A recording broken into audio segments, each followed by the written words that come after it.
Hello दोस्तों, स्वागत है आज की नई कहानी में। कहानियाँ प्लस।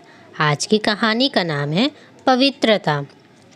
क्या महिला का साथ देना सन्यासियों के लिए अपराध है? दो सन्यासी बरसात के मौसम में एक आश्रम से दूसरे आश्रम की ओर जा रहे थे। तभी बीच में नदी और जंगल पड़ती थी। दोनों सन्यासी पैदल यात्रा कर रहे थे।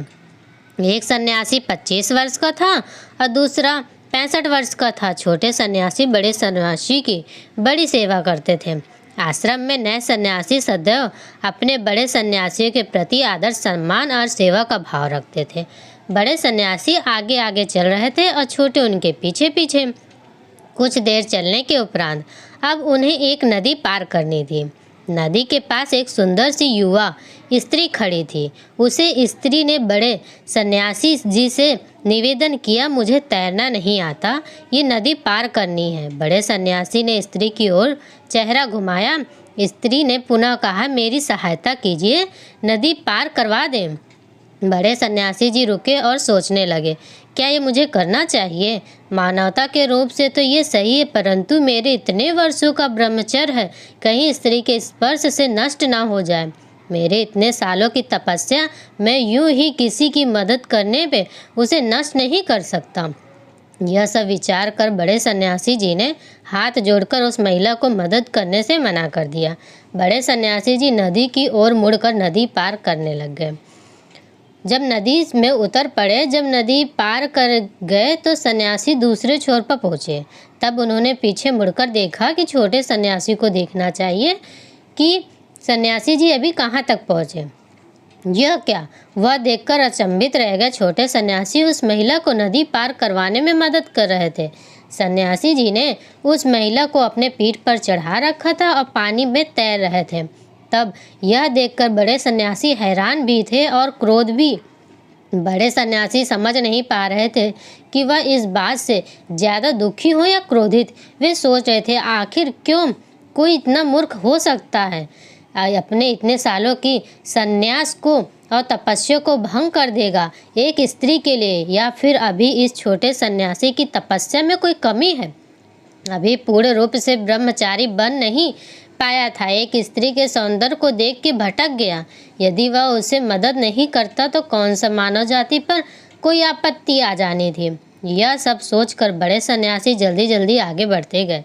सन्यासी जी ने जब पीछे मुड़कर देखा तो पाया दोनों नदी पार कर चुके थे। छोटे सन्यासी उस महिला से कह रहे थे, देवी आप सुरक्षित हैं, अब आप अपने गंतव्य स्थान को जा सकती हैं, अब जाने की आज्ञा है। कहकर वह भी बड़े सन्यासी के पीछे पीछे आने लगे। बड़े सन्यासी आगे मुड़कर वापस आगे जाने लगे। तभी बड़े सन्यासी के पैर में एक कांटा चुभ गया। बड़े सन्यासी के पैरों से लहू बहने लगा। यह देखकर छोटे सन्यासी दौड़ और बड़े सन्यासी के पैर का कांटा निकाल दिया। फिर उन्हें बिठाने के लिए एक सीला साफ किया, परंतु बड़े सन्यासी छोटे सन्यासी से अत्यंत क्रुद्ध थे। उन्होंने छोटे सन्यासी को डांटते हुए कहा, मुझे तुम्हारी सहायता या सेवा की आवश्यकता नहीं है। यह कहकर लंगड़ाते हुए वह आगे बढ़ने लगे। जब भी छोटे सन्यासी कोई बात कहना चाहते तो बड़े सन्यासी की सेवा करना चाहते तो बड़े सन्यासी एकदम से झिड़क देते हैं। छोटे सन्यासी समझ नहीं पा रहे थे कि आखिर क्या हुआ है। इनकी सोच में यह बात दूर दूर तक नहीं थी कि महिला की मदद करने के कारण बड़े सन्यासी दुखी एवं क्रोधित थे। चलते चलते दोनों सन्यासी दूसरे आश्रम तक पहुंच गए। अब उन दोनों की व्यवस्था एक कमरे में हुई। दूसरे आश्रम के सन्यासी ने दोनों का स्वागत किया। जब आश्रम के बाकी लोग कमरे से चले गए तब बड़े सन्यासी ने क्रोध में बोला, ये तुम्हारी सन्यासी समझ नहीं रही है। तुम्हें क्या मालूम, तुम्हें सन्यासी हो, भोगी हो, तुमसे सन्यासी और ब्रह्मचारी के कोई लक्षण नहीं दिखते। छोटे सन्यासी कुछ समझ नहीं पाए। तब उन्होंने हाथ जोड़कर कहा, मुझसे क्या अपराध हुआ है जिसके कारण आप मुझसे इतना क्रोधित हैं? ऐसा क्यों कर रहे हैं? मुझे सन्यासी ब्रह्मचारी के कारण लक्षण नहीं। यह सब सुनकर बड़े सन्यासी कहने लगे, जैसे तुम्हें पता ही नहीं कि तुमने क्या किया। महिला ने मुझे भी मदद मांगी थी। मैंने अपने ब्रह्मचर्य को, अपने सन्यास को पर रखा, उसकी मदद करने में क्षण भी नहीं सोचा, नहीं समझा क्या उचित है क्या अनुचित है। उसके सौंदर्य के आगे अपनी तपस्या, अपने संन्यास एवं ब्रह्मचर्य को एक बार भी याद नहीं कर पाए। सबका त्याग कर उस महिला के हाथ को पकड़कर नदी पार करने लगे। ऐसे अमर्यादित कृत करने के बाद तुम मुझसे पूछ रहे होगी मैंने ऐसा क्या किया। माथे पर जब तुम पर आकर्षण चढ़ा तब तुम कुछ नहीं दिखता।